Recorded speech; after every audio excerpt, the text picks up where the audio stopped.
Praise the lord. దేవుని నామానికి మహిమ కలుగును గాక. ప్రియమైన వారలారా, దేవుని యొక్క వాక్యాన్ని మనము వినడానికి సిద్ధపడుతూ ఉన్నాం. సో మరి మనమందరము కూడా పునరుద్ధాన దినం గత వారం మనము ధ్యానం చేస్తూ వచ్చాం. సో దేవుని యొక్క శక్తి, పరిశుద్ధాత్మ దేవుని యొక్క శక్తి ఎట్టిగా మరి ఏ విధముగా మానవ జాతి యొక్క చరిత్రను, మానవుని యొక్క ఆశను, మానవుని యొక్క కోరికను, మానవుని యొక్క మానవుని యొక్క తరతరాల శాపాన్ని ఎట్టి రీతిగా దేవుడు ఆశీర్వాదకరంగా మార్చాడో మనం చూస్తా ఉన్నాం. మరి ఒక నవశకాన్ని, లేక చెప్పాలి అంటే ఒక పునర్ ఉద్ధానాన్ని, అంటే మానవుడు తిరిగి జీవించే ఆశ ఏదైనా ఉంది అంటే అది క్రీస్తు ప్రభువారిలో మరి మనకి దేవుడు దయచేస్తాడు. ఎందుకంటే జీవిత కాలమంతా దాస్య భయానికి, మరణ భయానికి, ఇప్పటికీ మరణం అంటే భయం. కానీ దేవుని యొక్క చిత్తంలో మరి మరణానికి ఇంకా అసలు ఎటువంటి అవకాశము లేదు. క్రీస్తునందు ఉన్న వారికి మరణం మీద, క్రీస్తునందు ఉన్న వారికి మరణానికి ఏ విధమైన హక్కు లేదు. అందుకే చావు అనేది క్రైస్తవునికి కీడు కాదు. బ్రతుకుట క్రీస్తే, చావైతే మేలే. ఇది క్రైస్తవుని జీవన విధానం. ఇంత గొప్ప భాగ్యాన్ని దేవుడు మనకి ఇచ్చాడు. దేవునికి స్తోత్రం. హల్లెలూయా. ఈరోజు దేవుని యొక్క వాక్యాన్ని మనము ధ్యానం చేసుకుంటూ ఉన్నాం. దేవుని బిడ్డలంగా ఆయన సన్నిధిలో ఉన్నాం. ఎంత కృప దేవుడు మనకి ఇచ్చాడు కదా. అందుకే ప్రభువారు ఆయన లేఖనానుసారముగా లేఖనానుసారముగా ఆయన ఈ లోకానికి వచ్చి ఆయన ముగించిన కార్యం మీద మనము ఈరోజు విజయులముగా నిలవబడ్డాం.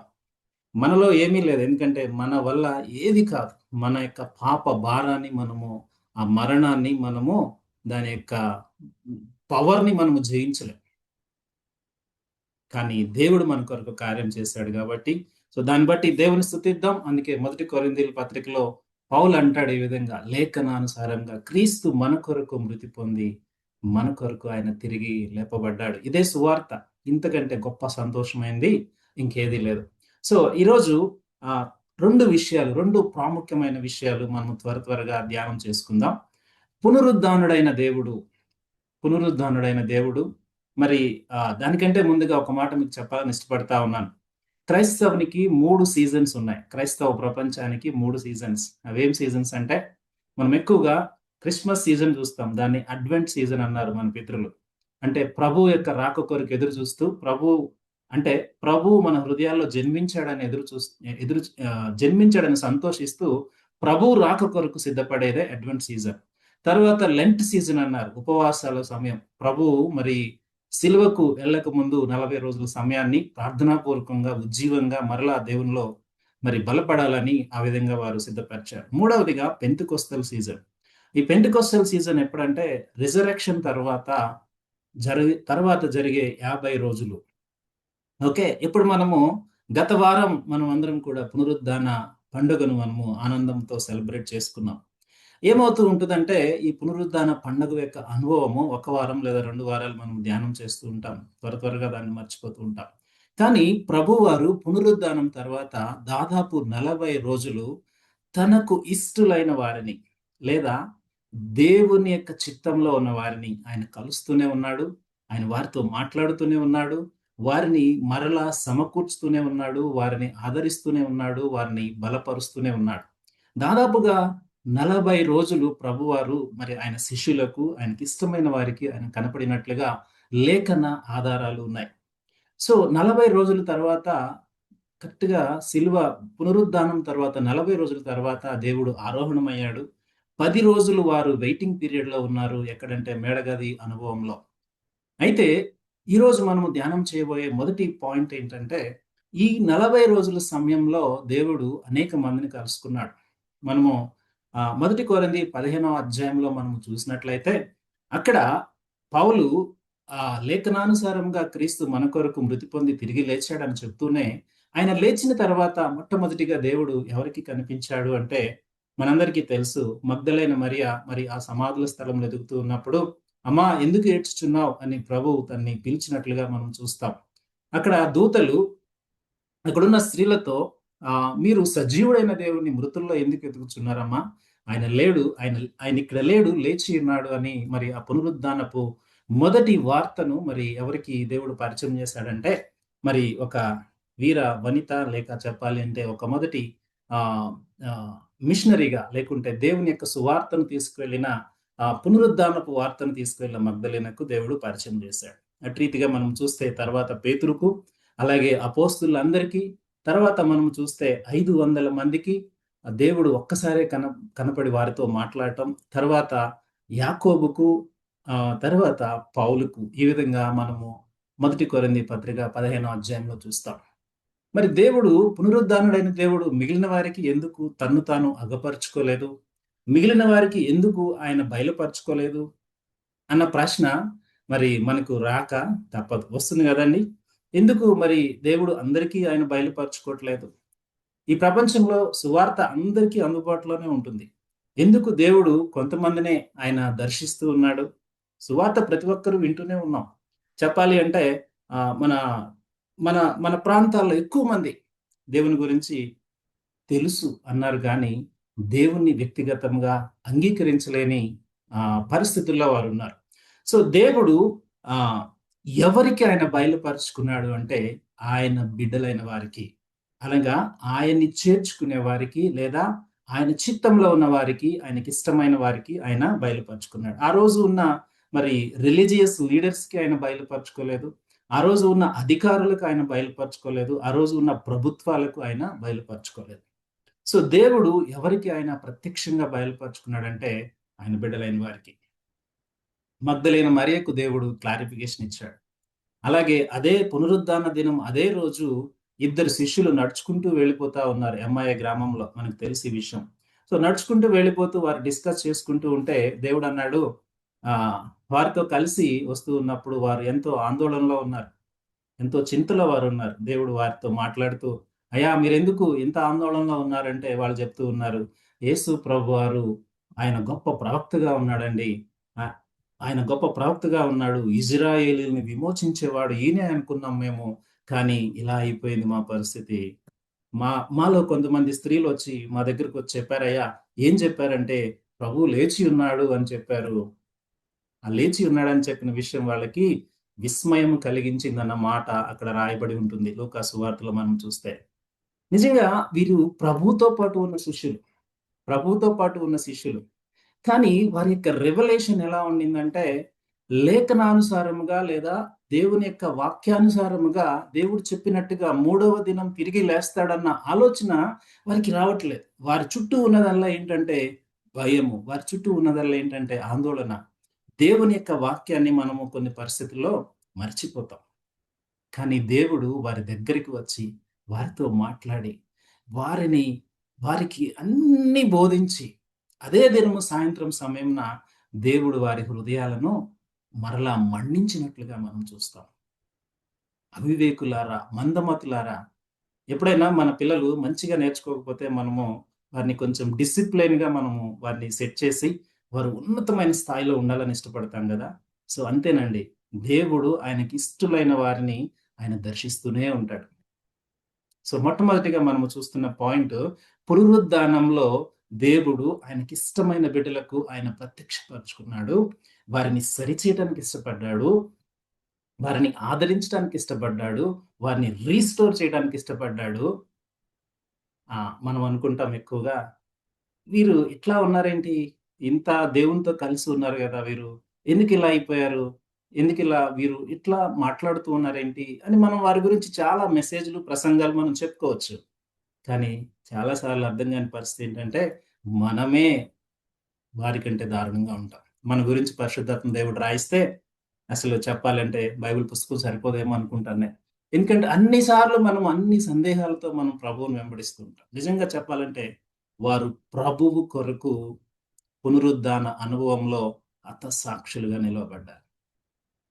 ఈ పునరుద్ధానం తర్వాత ప్రభువు దర్శించిన ప్రతి ఒక్కరు కూడా ప్రభువు కొరకు వారి జీవితాలను, వారి ప్రాణాలను, లేకుంటే వారు ప్రభువు కొరకు సమర్పించుకోవడానికి వారు ఇష్టపడ్డారు. వారొక్కటే అనుకున్నారు, ప్రభువు నన్ను కొన్నాడు ఆయన రక్తం ఇచ్చి, నా జీవితం ద్వారా నేను ప్రభువు కొరకు నిలవబడాలి. అంతే, దట్స్ ఇట్.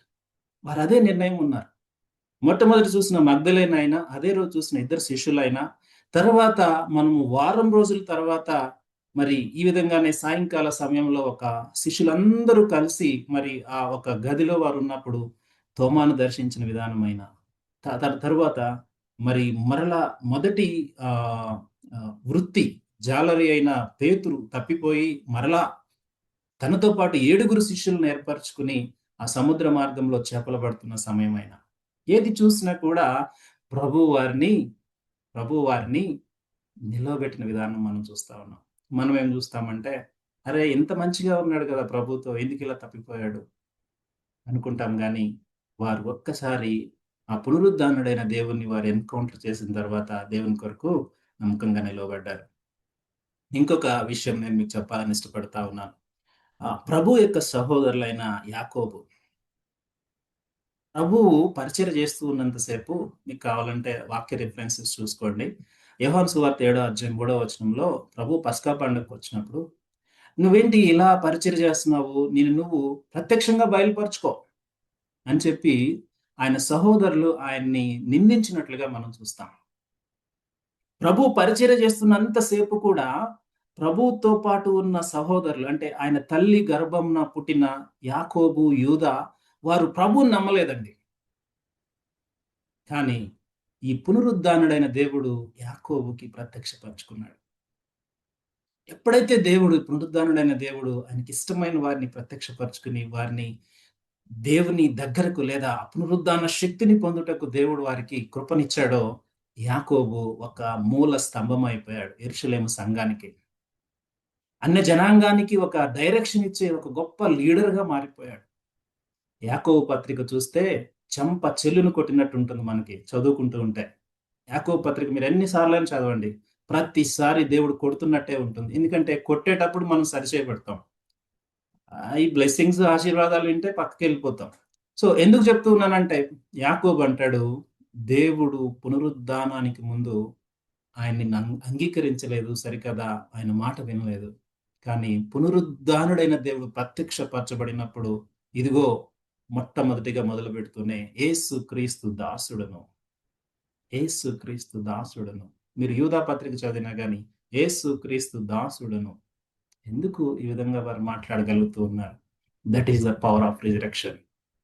ఆ పునరుద్ధాన శక్తి యొక్క అనుభవం మనము పొందుకోవడానికి దేవుడు చెప్పాలి అంటే అసలు వారికంటే ఎంత ధన్యులం అంటే మనము ఈ కృపాకాలంలో ఉన్నవారు వారు ఇంకా కన్ఫ్యూజింగ్ స్టేట్ లో వారు వెళ్ళారు. కానీ ఇనీషియల్ కి తర్వాత వారు క్లారిఫికేషన్ వచ్చారు. కానీ మనకైతే అన్ని క్లియర్ ఎవిడెన్సెస్ తో, గ్రంథాలు, రిఫరెన్సెస్, లేకుంటే టైమింగ్, ఎవ్రీథింగ్ అన్ని క్లియర్ గా ఉన్నాయి ఆ పునరుద్ధానుడైన దేవుణ్ణి మనం తెలుసుకోవడానికి. ఇప్పటికీ కూడా క్రిస్టియన్స్ చాలా కన్ఫ్యూజన్స్ తో ఉంటాం మనం. సో అయితే యాకోబు, యూదా రీస్టోర్ అయ్యారు. నేను ఒక్కొక్కరిని చెప్తా ఉన్నాను. సో జనరల్ గా క్రైస్తవులకి ఒక గొప్ప పండుగ ఏదైనా ఉంది అంటే పునరుద్ధాన దినం కదండి. కానీ ఈ ఈ పునరుద్ధాన దినం కంటే కూడా మనం క్రిస్మస్ ఎక్కువగా సెలబ్రేట్ చేసుకుంటాం. జనరల్ గా ఒక ఆఫీస్ లో ఒక టాక్ అవుతూ ఉందంట. ఆ టాక్ ఏంటంటే, ముగ్గురు వివిధ మార్గాలను అనుసరిస్తున్న వారు డిస్కస్ చేసుకుంటా ఉన్నారు.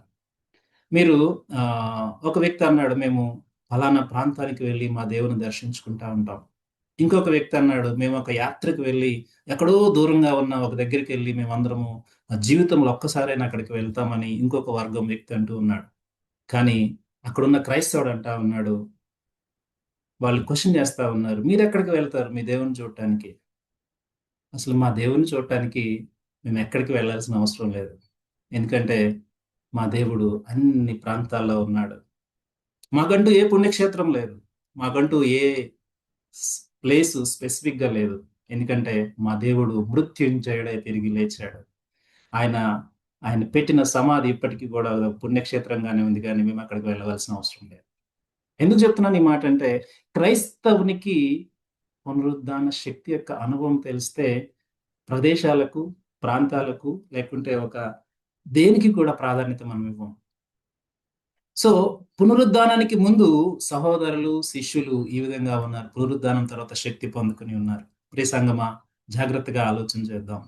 పేతురు దేవునితో పాటు కలిసి, పేతురు దేవుని కొరకు ప్రాణం పెట్టాలని ఆశపడ్డాడు. కానీ ఆ భయం, ఆందోళన, కానీ ఎప్పుడైతే దేవుని యొక్క పరిశుద్ధాత్మ శక్తితో ఆయన నింపబడ్డాడో, పునరుద్ధానం తర్వాత రీస్టోర్ అయ్యాడు. ప్రభు ఒక్కటే అడిగాడు, పేతురు నువ్వు నన్ను ప్రేమిస్తున్నావా? ఎస్ ప్రభు నేను ప్రేమిస్తున్నాను. మరలా మరలా 3 సార్లు దేవుడు అడిగాడు. దేవుడు అడుగుతున్న ప్రేమ అన్‌కండీషనల్ లవ్. నువ్వు నన్ను ప్రేమిస్తున్నావా అంటే పేతురు అన్నాడు, ఎస్ ప్రభువా నేను ప్రేమిస్తూ ఉన్నాను. ఆ ఎన్‌కౌంటర్ పేతురు యొక్క జీవితాన్ని దేవుని కొరకు నిలబడేలాగా మార్చింది. పేతురు నిలబడితే 3000 మంది, 5000 మంది ఇటు రీతిగా మనం చూస్తే పేతురు ఆయన సంఘానికి ఒక స్తంభముగా నిలబడ్డాడు. ప్రియమైన సంగమా, ఈ ఆదివారం సమయంన దేవుడు ఒక వ్యక్తిని కలిసాడు. ఆ వ్యక్తి కొరకు కొన్ని మాటలు నేను చెప్పి ముందుకు వెళ్ళాలని ఇష్టపడతా ఉన్నాను. మనము మాట్లాడుకుంటున్న అంశము పునరుద్ధానము తర్వాత దేవుడు ఎవరిని ఆయన ఎవరికి ఆయన తను తాను బయలుపరుచుకున్నాడు. మనం ఒక్కొక్కరిని చూస్తా ఉన్నాం. ఈ ప్రక్రియలో ఈరోజు ప్రత్యేకంగా పునరుద్ధానం తర్వాత 8 దినాల తర్వాత దేవుడు మరి తోమా గారికి ఆయన బయలుపరుచుకున్నాడు. ఎందుకంటే ఆ మొదటి ఆదివారం అంటే ఆ పునరుద్ధాన దినం సమయంన ఆయన లేడు. కానీ రెండవ సహవాసంలో ఆయన ఉన్నాడు. బహుశా ఏదైనా ఒక పని మీద బయటకు వెళ్ళి ఉండొచ్చు. మనము తోమాని ఏమంటామంటే అనుమానపు తోమా, డౌటింగ్ థోమస్ అని చెప్పేసి మనం పేరు పెట్టేసాం. కానీ తోమా అనుమానపు తోమా కాదు. తోమా డౌటింగ్ థోమస్ కాదు. కానీ మనం ఎంత ఆయన గురించి ప్రసంగాలు మనం మాట్లాడతామంటే ఆ ఒక్క విషయానికే ఆయన లిమిట్ చేసి వదిలేస్తాం. ప్రభు అక్కడ తనతో మాట్లాడుతూ ఒకసారి చదువుదాం. మొదటి యోహాను సువార్త 19వ అధ్యాయం 20వ అధ్యాయము 27వ వచనం ఒకసారి చదువుదామా? తరువాత తోమాను చూచి నీ వ్రేలు ఇటు చాచి నా చేతులు చూడము, నీ చెయ్యి చాచి నా ప్రక్కలో ఉంచి అవిశ్వాసివి కాక విశ్వాసివై యుండుమనెను. అందుకు తోమా ఆయనతో నా ప్రభువా నా దేవా అనెను. యేసు నీవు నన్ను చూచి నమ్మితివి, చూడక నమ్మిన వారు ధన్యులని అతనితో చెప్పెను. తోమా చూచి నమ్మిన వ్యక్తిగా మనం ఇక్కడ చూస్తా ఉన్నాం. చూసి నమ్మిన వ్యక్తి, చూడక నమ్మిన వారు. ఇక్కడ 2 విభాగాలుగా మనం చూడొచ్చు. తోమా యొక్క హృదయాన్ని లేక తోమా యొక్క మాటలను దేవుడు మరి ముందుగానే విన్నట్లుగా మనము చూస్తా ఉన్నాం. తోమా తన సహోదరులతో చెప్తూ ప్రభువు నేను చూస్తేనే గాని నమ్మను. ఈరోజు మనలో చాలా మందిమి తోమా కంటే ఎక్కువ అనుమానాస్పదమైన జీవితాలతో మనం కొనసాగుతూ ఉన్నాం. తోమా చెప్పాలి అంటే తను దేవుని దగ్గర ఈ రిజరక్షన్ తర్వాత జరిగిన ఈ ఎన్కౌంటర్‌లో తను దేవుని కొరకు ఆ రోజే నా ప్రభువా, నా దేవా అన్న తీర్మానంతో తను హతసాక్షిగా జీవించడానికి ఇష్టపడ్డాడు. తోమా మాట్లాడిన మాట ద్వారా ఈరోజు సంఘానికి ఎన్నో క్లారిఫికేషన్స్ ఇవ్వబడ్డాయి. ఇప్పుడు మాత్రమే కాదు, అంతకుముందు కూడా తోమా ప్రశ్నించాడు. 14వ అధ్యాయంలో మనం చూస్తే దేవుడు నేను తండ్రి దగ్గరికి వెళ్తూ ఉన్నానంటే, ప్రభువా ఆ మార్గం మాకెలా తెలియనంటే దేవుడు అన్నాడు, నేనే జీవమును, సత్యమును, మార్గమును అని దేవుడు మాట ద్వారా ఈరోజు ప్రపంచంలో కొన్ని లక్షల కోట్ల మంది ఒక క్లారిటీకి వచ్చారు. ఇక్కడ తోమా యొక్క ఆ కన్‌ఫ్యూజన్ ద్వారా ఈరోజు చాలా మంది ఈ మాట ద్వారా బ్లెస్ అవుతూ ఉన్నారు. ఎందుకు చెప్తున్నాను ఈ మాట అంటే జాగ్రత్తగా ఆలోచన చేయండి. దేవుడు చూసిన వారిని ధన్యులంటూ ఉన్నాడు. చూడని వారిని ధన్యులంటూ ఉన్నాడు. కానీ ఇక్కడ లెవెల్ ఆఫ్ బ్లెస్సింగ్ డిఫరెంట్‌గా ఉంది. అర్థమవుతుందండి? ఇప్పుడు మనము ప్రభువుని ప్రత్యక్షంగా చూడకపోయినా ప్రభువు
దయతో క్షమించండి. పవర్ ఇంటరప్షన్ వల్ల డిస్కనెక్ట్ అయ్యాము. ఇప్పుడు వాయిస్ క్లియర్ గా ఉంది కదండి? ఓకే.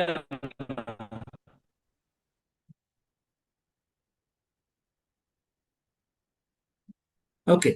సో మనకి అన్ని ఎవిడెన్సెస్ ఉన్నాయి కదండి.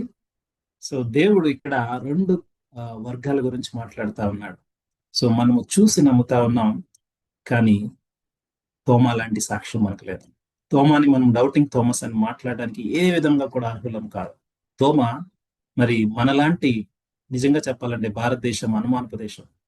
ప్రతి ఒక్కరము అదే. దేవుడు మన దగ్గరికి ఆయన పంపించాడు.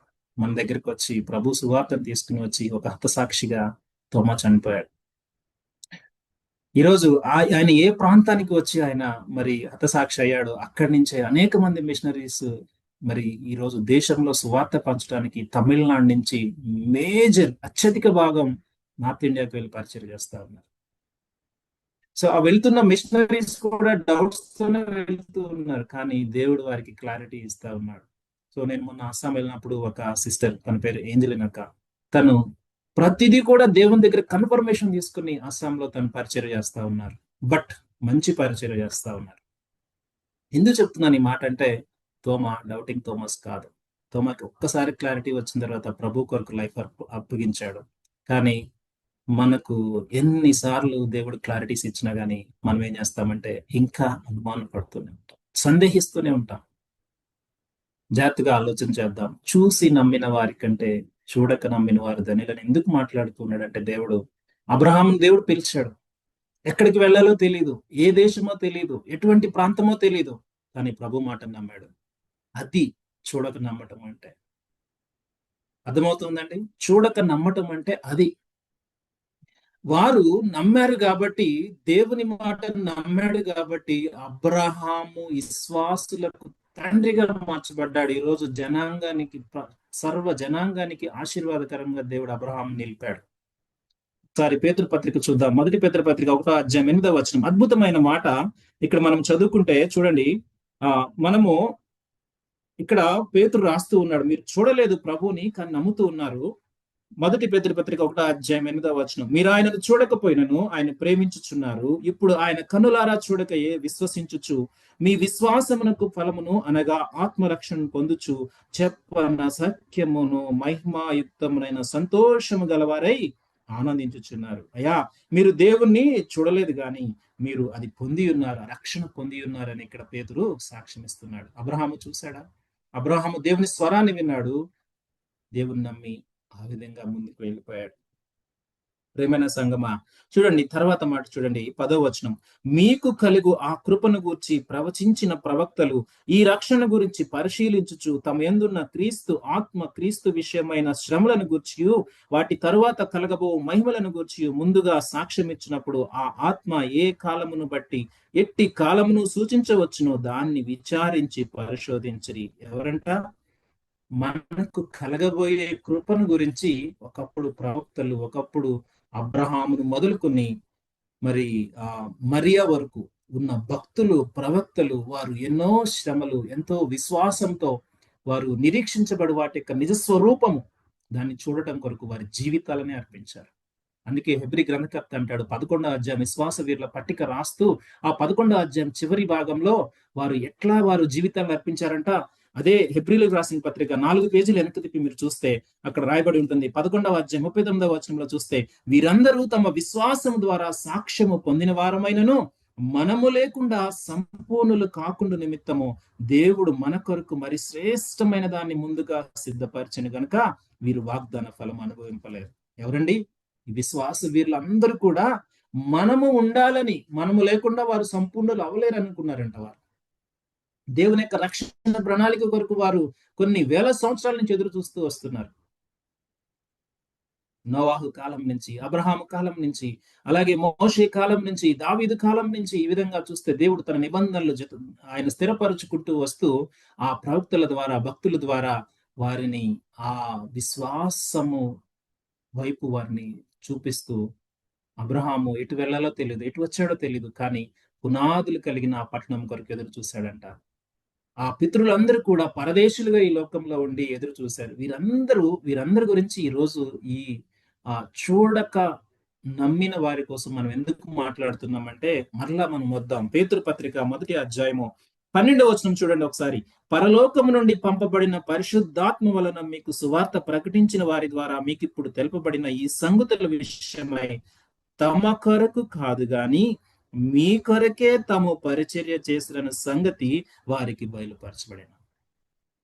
ఎప్పుడు బయలుపరచబడిందంట? ఈ ముగించబడిన కార్యము, దేవుడు రక్షణ కార్యము ముగించిన తర్వాత ఇప్పుడు పరిశుద్ధులందరికీ ఏ విషయం బయలుపరచబడిందంట? మనకు సువార్త రావటానికి అబ్రహాము కాలం నుంచి మన కొరకు పరిచర్య చేస్తున్న ఆ పరిశుద్ధుల సమూహము. ఆలోచించారా ప్రియులారా? వారు ధన్యులండి. వారు నిజంగా వారి లెవెలే వేరు. ఆ విధంగా ప్రభు కొరకు ప్రయాసపడిన వారికి మనము ఎంత హ్యాట్సాప్ చెప్పినా కూడా వారి జీవితాలు, అందుకే విశ్వాస వీరుల పట్టికలో వారి భక్తుడు అంటూ ఉన్నాడు, మనము లేకుండా వారి సంపూర్ణులు కాలేదు. ఈ రోజు మనం పొందుకుంటున్న ఈ కృపా కాలంలో ఉచితంగా మనం పొందుకుంటున్న రక్షణ వెనకాల వారి జీవితాలు ఉన్నాయి. వారి గురించి రాస్తూ అంటాడు, వారు నానా యాతన పెట్టబడ్డారు, వారు పునరుద్ధానం పొందగోరి దాన్ని పొందడానికి ఇష్టపడలేదు, వారి జీవితాలను రంపాలతో కోయటానికి ఇష్టపడ్డారు, వారి జీవితాలను పణంగా పెట్టారు. ప్రవక్తలు, భక్తులు, దేవుని రక్షణ ప్రణాళికలో, ఆయన రక్షణ ప్రణాళిక ఈ లోకంలోనికి రావటానికి కొన్ని వేల మంది ఆయనకు భక్తులు, లక్షల మంది అవసరమైన విషయాన్ని ప్రతి తరంలో మనం చూస్తా ఉన్నాం. వారు ధనిలో ఈరోజు చూసి నమ్ముతా ఉన్నాం. మన జీవితాలు ఎటు రీతిగా అర్పించుకుంటాం. తోమా నమ్మాడు, వెనుతిరగలేదు. కానీ మనం కేవలం పునరుద్ధాన దినం రోజే తోమాను గుర్తు చేసుకుంటాం. మిగిలిన సమయం అంతా కూడా మనము సంవత్సరం అయిపోతుంది, మరలా వస్తాం. ఎందుకు ఈ మాట చెప్తూ ఉన్నానంటే, మనము లేకుండా వారు సంపూర్ణులు కాలేదండి. సో దేవుడు ఆయనకి ఇష్టమైన వారికి బయలుపరుచుకున్నాడు. పునరుద్ధాన సమయంలో, ఈ 40 రోజుల సమయంలో వారు దేవుని కొరకు వారి జీవితాలను అర్పించుకున్నారు. ఈరోజు దేవుడు మనతో మాట్లాడుతున్న మాట ఏంటంటే, పునరుద్ధాన సమయాలు మరలా మన జీవితాల్లో వస్తా ఉన్నాయి, సీజన్లు మారిపోతా ఉన్నాయి, కానీ మనము దేవునికి ఇష్టలుగా జీవిస్తున్నామా లేదా? సో దేవునికి ఇష్టలుగా జీవిస్తున్న వారి కొరకు దేవుడు ఆయన ఎప్పుడు కూడా వారిని తప్పిపోయిన స్థితి అయినా కానీ, లేకుంటే పక్కకు వెళ్ళిపోయిన స్థితి అయినా, లేకుంటే సగం పరిస్థితుల్లో ఉన్న దేవుడు వారిని సరిచేసి గద్దించి నిలవబెట్టిన స్థితిని మనం చూస్తా ఉన్నాం. అంత మాత్రమే కాదు, వారు నిలవబడి దేవుని నామాన్ని మహిమపరిచారు. ప్రియమైన వాళ్ళరా, ఈరోజు దేవుడు మనకి అట్టి అవకాశాన్ని మనకి ఇస్తా ఉన్నాడు. మనం ఎన్నో వీరిని విశ్లేషణలు చేసుకోవడం అనేది చాలా ఈజీయే. ఒక వ్యక్తిని అక్కడున్న సంఘటనల ప్రకారం విశ్లేషణ చేయటం ఈజీయే, కానీ అక్కడి నుంచి ఒక పాఠం నేర్చుకుని ఆ పాఠం ద్వారా మనమేమి చేయగలం? అరే, మన కోసం ప్రతి తరములో దావీదు తన తరంలో సేవ చేశాడు, అబ్రహాం తన తరంలో సేవ చేశాడు, ఇస్సాకు చేశాడు, యాకోబు చేశాడు, యోసేపు చేశాడు, మోషే చేశాడు. ఇలా వారందరూ సేవ చేసి మనకి వారు ప్రభువుని పరిచయం చేశారే, మనం మన తరంలో ఏం చేస్తా ఉన్నాం? వారు మన కొరకు పరిచర్య చేసిన సంగతి వారికి బయలుపరచబడినప్పుడు వారు ఎంతో సంతోషించారంట. దేవదూతలు ఈ విషయంలో తొంగి చూడటానికి ఇష్టపడతా ఉన్నారు. పేతురు భక్తుడు చెప్తా ఉన్నాడు, పరిశుద్ధాత్మ పూర్ణుడై, అయ్యా మీకు లేదు ఒకప్పుడు ఈ భాగ్యము, వారికి లేదు ఒకప్పుడు ఈ భాగ్యము, వారు ఎదురు చూశారు, వారి జీవితాలు ఇచ్చేశారు, మీరు ఈ రోజు పొందుకున్నారు. సో మీరు ఈ రోజు దేవుని యొక్క పునరుద్ధానపు రెవల్యూషన్ లో ఉన్నారు. సో దేవునికి ఇష్టలుగా మనం జీవిస్తూ ఉన్నామా అనేదే ప్రశ్న. సో మొదటి ప్రశ్న ఏంటంటే, ఆయనకి ఇష్టలైన వారందరినీ దేవుడు 1 కొరింథీ పత్రిక 15వ అధ్యాయం ప్రకారం మనం చూస్తే, పేతురు నుంచి 12 మంది శిష్యుల నుంచి యాకోబు 500 మంది సహోదరులు, పౌలు చివరి వరకు ప్రతి ఒక్కరు కూడా దేవునికి ఇష్టలుగా జీవించారు. ఆయన పునరుద్ధాన శక్తిని చాటారు, ప్రపంచాన్ని తలకిందులు చేశారు. దేవుడు చెప్పినట్టుగా ఆ పునరుద్ధానపు న్యూస్ ని మగ్దలేన మరియా నుంచి అపోస్తుల వరకు, అపోస్తుల కార్యం 1వ అధ్యాయం 8వ వచనం ప్రకారమైన, మత్తయి సువార్త 28, 18, 19 వచనాల ప్రకారమైన, మార్కు సువార్త 15వ అధ్యాయంలో చివరి భాగంలో ఉన్న మాట ప్రకారమైన ప్రతి దగ్గర కూడా దేవుడిచ్చిన గ్రేట్ కమాండ్మెంట్ ని వారు తీసుకుని వెళ్ళారు. వారి పునరుద్ధానాన్ని, దేవుని యొక్క కార్యాన్ని వారి తరంలో వారు పరిపూర్ణం చేసేసి వెళ్ళిపోయారండి.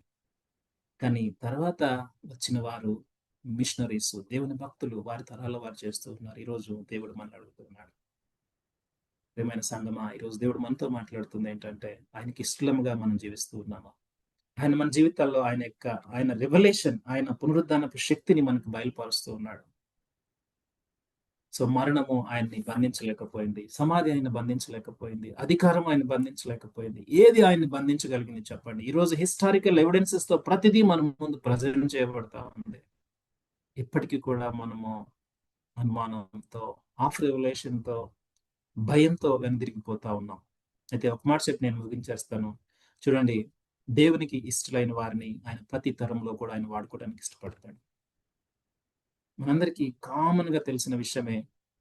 అదే మొదటి కొరింథీయుల పత్రిక మనం వస్తే 10వ అధ్యాయం మేము ముందు పెట్టుకుంటే, అక్కడ 10 వచనాల భాగంలో పౌలు ఒక సంగతిని గుర్తు చేస్తా ఉన్నాడు. ఈ మాట చెప్పి నేను ముగించేస్తాను త్వరగా. జాగ్రత్తగా చూడండి. మొదటి కొరింథీయుల పత్రిక 10వ అధ్యాయము 10 వచనాల వరకు లేదా 12 వచనాల వరకు ఉన్న భాగాన్ని నేను చాలా క్లుప్తంగా మీ ముందు ప్రజెంట్ చేయడానికి ఇష్టపడతా ఉన్నాను. సో దేవుని యొక్క ప్రణాళికలో ఉన్న ఇజ్రాయెల్ ప్రజలు, మరి వారు ఐగుప్తు అంటే లోకం నుంచి దేవుడు పస్కా బలి పశువును వధించుట ద్వారా, ఆ గొర్రెపిల్ల రక్తము వారి యొక్క గృహాలకు లేదా వారి యొక్క ద్వారబంధాలకు పోయిట ద్వారా వారు విమోచించబడి, ఐగుప్తు నుంచి అనగా లోకం నుంచి విమోచించబడి, ఎర్ర సముద్రం అనే బాప్తిస్మము అనుభవంలో వారు బయటికి రాబడి అరణ్య మార్గంలో వారు నడిపించబడతా ఉన్నారు. దీనికి సాదృశ్యంగా లోకము నుంచి, పాపము నుంచి, మరణ భయం నుంచి పస్కా బలి పశువైన యేసు క్రీస్తు వారు జరిగించిన ఆ కార్యము ద్వారా, ఆ పునరుద్ధానపు శక్తి ద్వారా మనము అక్కడి నుంచి విడిపించబడి, యేసు ప్రభుని హృదయంలో అంగీకరించి, ఎర్ర సముద్రం అంటే ఆ నీటిలో లోకమునకు నేను చనిపోయాను, క్రీస్తులో మరలా తిరిగి లేచాను అని బాప్తిస్మం అనుభవం ద్వారా అరణ్య మార్గంలో మనం పయనిస్తూ ఉన్నాం. ఎప్పుడైతే ఎర్ర సముద్రం వారు దాటి వచ్చారో, విమోచన గీతం పాడారు, బహుగా దేవుని కీర్తించారు. వారందరూ కూడా మోషే బాప్తిస్మం అనే దానిలో వారు పార్టిసిపేట్ చేశారు. అంటే మోషే ద్వారా నడిపించబడ్డారు. మనమందరము క్రీస్తు ద్వారా ఈ అరణ్య మార్గంలో నడిపించబడుతూ ఉన్నాం. సో దేవుడు మనకి పునరుద్ధాన శక్తినిచ్చాడు. ఆయన బాప్తిస్మంలో మనం ఆయన బలలో, ఆయన యొక్క శరీరంలో, ఆయన యొక్క రక్తంలో మనం ప్రతి ఆదివారం మనం చేయవేస్తూనే ఉన్నాం. అవునా కాదండి? మనం అందరం కూడా పునరుద్ధాన శక్తిని పొందుకుని ఉన్నాం. అయితే ఇక్కడ కండిషన్ ఏంటంటే, ఈ విధమైన అనుభవంలో వారి యొక్క యాత్రను ప్రారంభించిన వారు అరణ్య మార్గంలో చాలా మంది దేవునికి ఇష్టలుగా జీవించలేకపోయారు. అలాగే మొదటి పునరుద్ధానం తర్వాత ప్రభు పరిచర్య జరుగుతున్న సమయంలో కూడా చాలా మంది ప్రభువుకి ఇష్టలుగా జీవించలేకపోయారు. చాలా మంది ఉన్నారు. కానీ ఈ రోజు మనము చెక్ చేసుకోవాల్సింది ఏంటంటే, దేవుడు ఆయన యొక్క రక్షణ ప్రణాళిక మనకి ఇచ్చాడు. ఆయన మన కొరకు ప్రాణం పెట్టాడు, నా కొరకు ప్రాణం పెట్టాడు. నా మరణాన్ని, నా పాపాన్ని, నా స్థితిని, నా ప్రతి దుస్థితిని ఆయన మార్చి నాకు పునరుద్ధాన శక్తినిచ్చి రేపొద్దున నిరీక్షణతో నన్ను నిలబెట్టడానికి ఇష్టపడుతున్నాడు. అయితే దీన్ని క్యారీ చేసుకోవాల్సిన అత్యంత ప్రాముఖ్యమైన రెస్పాన్సిబిలిటీ నాది, ఈరోజు మనందరిది. సో దాన్ని మనము జాగ్రత్తగా చెక్ చేసుకోవాలి. ఇక్కడ పౌలు గుర్తు చేస్తూ అంటా ఉన్నాడు, 4 రీజన్స్ అక్కడ ఉన్నాయి. ఒకటేంటంటే విగ్రహారాధన, రెండవది వ్యభిచారము, మూడవది దేవుని మీద సనగటం, నాలుగవది శోధించటం. ఈ 4 వారి జీవితాల్లో ఒక్కసారి రాలేదు. స్టెప్ బై స్టెప్ వచ్చాయి. ఎందుకు వచ్చాయి అంటే కూడా రీజన్ ఉంది. వారిలో మిశ్రిత జనాంగం ఉండింది. అంటే లోకం వైపు తిప్పే ప్రతి ఆలోచన వారి మధ్యలో ఉంది. ఈరోజు మనం లోకంలో జీవిస్తూ ఉన్నాం, అరణ్య మార్గంలో జీవిస్తూ ఉన్నాం.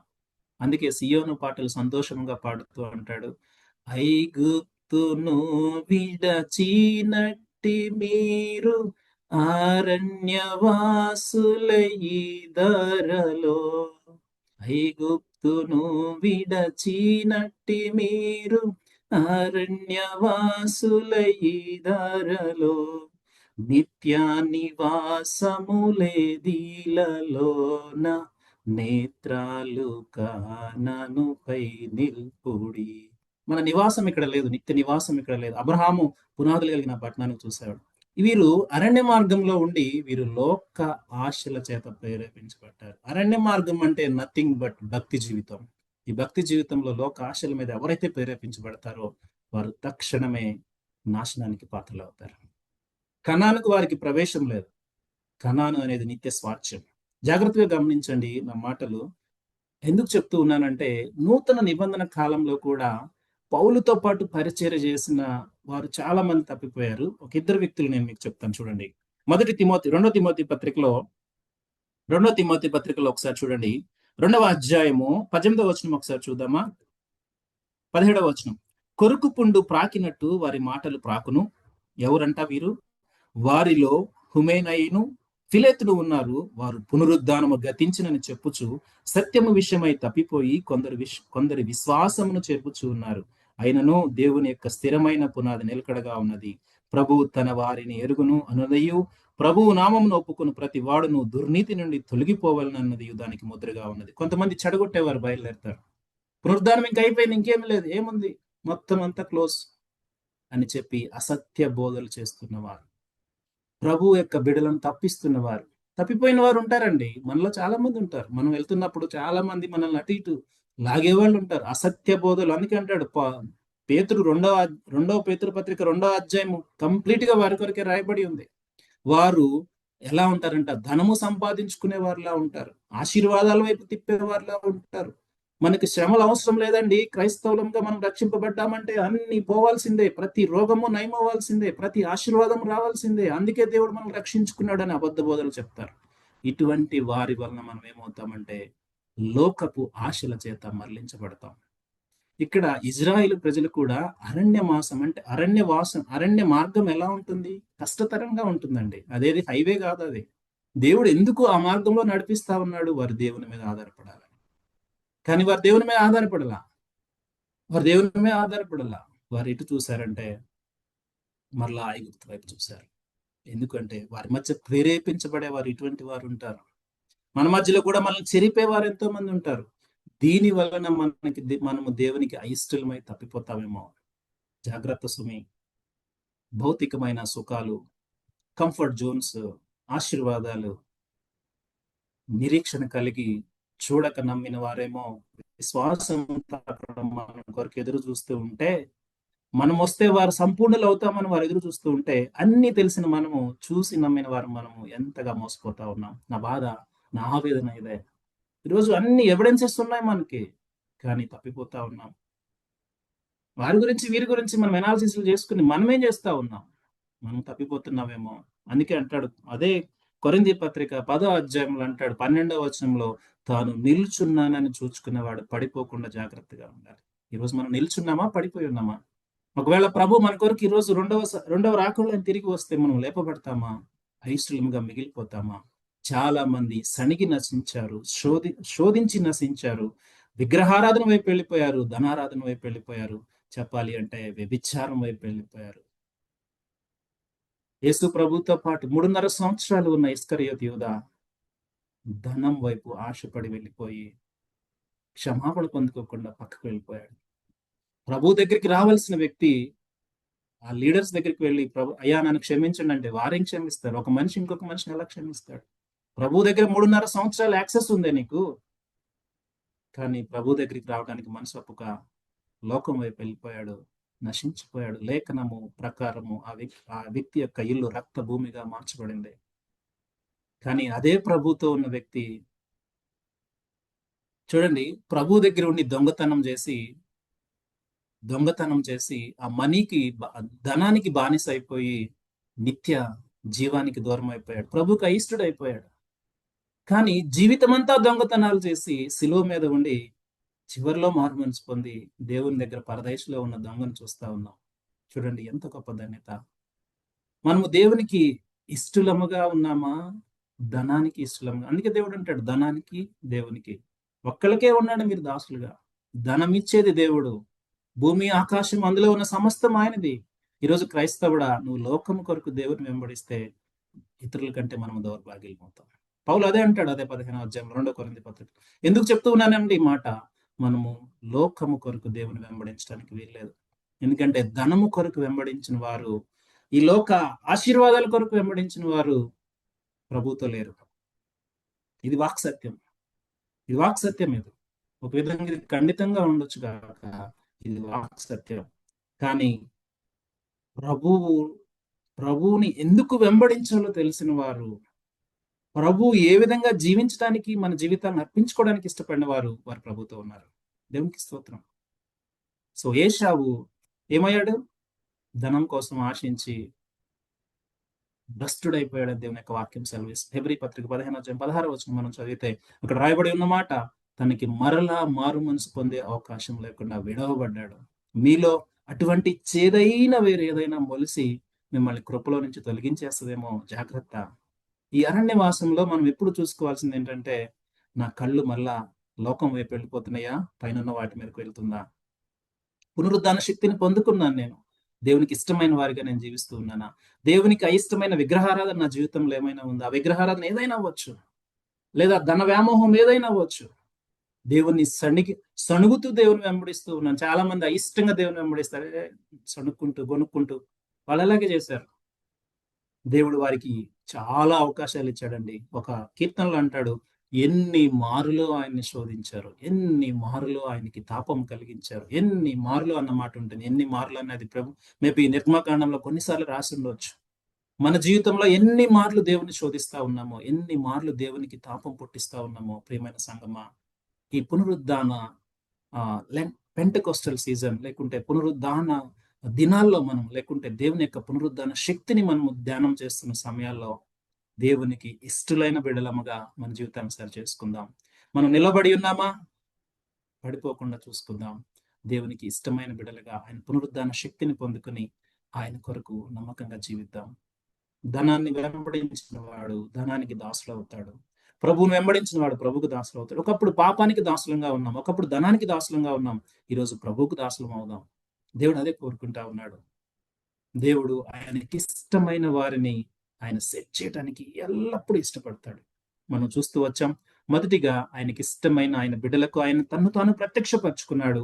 వారితో ఉన్నాడు, వారితో మాట్లాడాడు, వారితో కలిసి ఉన్నాడు, వారిని ప్రభు వైపుకు నడిపించాడు. లేకుంటే దేవుని రాజ్య విస్తరణ కొరకు వారిని నడిపించాడు.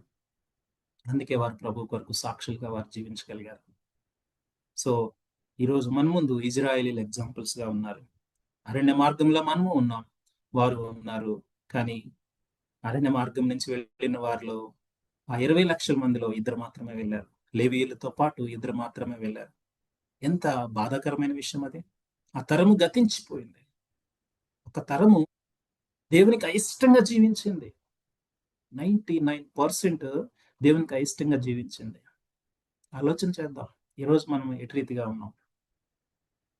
సో ఆ రోజు ఉన్నారు అబద్ధ బోధకులు, ఈ రోజు ఉన్నారు. ఆ రోజు ఉన్నారు మిశ్రిత జనాంగం, ఈ రోజు ఉన్నారు.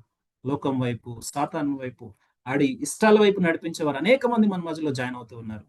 కానీ మన కళ్ళు నిత్య కానాను మీద ఉన్నాయా, లేకుంటే లోకం మీద ఉన్నాయా? పునరుద్ధానుడైన దేవుడు కోరుకుంటూ ఉన్నది ఏమిటంటే, ఆయనకి ఇష్టలైన బిడలంగా మనం ఈ లోకంలో జీవిస్తూ ఆయన కొరకు జీవించాలని.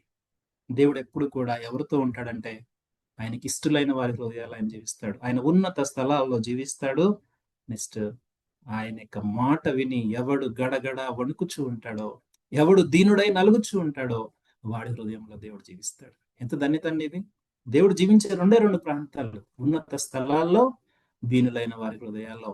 ఆ దేవుని మాటకు లోబడి ఆయన పునరుద్ధాన శక్తిని పొందుకుని ఆయన కొరకు ఇష్టంగా జీవిద్దాం. నా మాటలు ముగిస్తా ఉన్నాను. దయతో నా మాటలను ఒక్కసారి దేవుని యొక్క మాటలు మనకు వినపడుతూ ఉన్నాయని ఆలోచన మనకి కలుగుతూ ఉంటే ఒక్కసారిగా ప్రభు సన్నిధిలో మనల్ని మనం సమర్పించుకుందాం, ప్రార్థన చేసుకుందాం, దేవుని వైపు చూద్దాం, దేవుని వైపు చూద్దాం. ప్రియ సంగమా, ఈ పునరుద్ధాన సమయాల్లో లేదా పెంతెకోస్తల్ సీజన్స్ లో మనం ఉన్నాం.